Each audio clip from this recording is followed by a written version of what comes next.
Dalam rangka menjaga Kamtibmas di wilayah hukum Polres Aceh Timur jelang pemilu 2024, tim personel jajaran Polres Aceh Timur melakukan razia di Jalan Lintas Medan Banda Aceh, tepatnya di Idi Raya. Kegiatan razia ini dalam rangka Operasi Mantap Beratas Lawah 2023.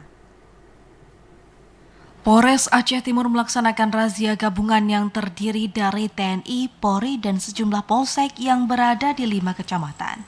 Apel gelar pasukan Operasi Mantap Beratas Lawah 2023 yang berlangsung di lapangan Apel Sarja Arya Rancana dipimpin langsung oleh Kapolres Aceh Timur AKBP Andi Rahmansyah.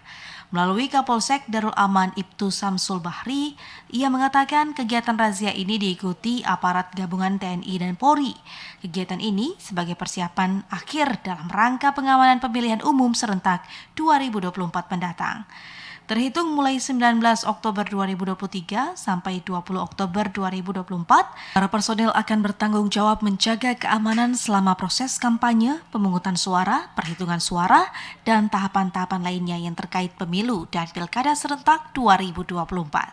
Target dalam razia ini bagi pengendara yang membawa benda-benda yang dicurigakan akan diamankan oleh petugas. Ini kegiatan razia rutin KRYD, kegiatan rutin yang perlu ditingkatkan untuk mencegah menciptakan kondisi kondusif di wilayah hukum Polres Aceh Timur. Ini memang tiap hari dilakukan ini KRYD kegiatan rutin yang ditingkatkan ya. Tiap hari berbeda lokasinya, zonanya berpindah. Bisa di zona timur, zona tengah, dan zona barat. Ia menambahkan saat ini petugas belum mendapatkan para pengendara yang membawa barang-barang yang dicurigakan termasuk narkotika. Dari Aceh Timur, Said Maulana, TVRI melaporkan.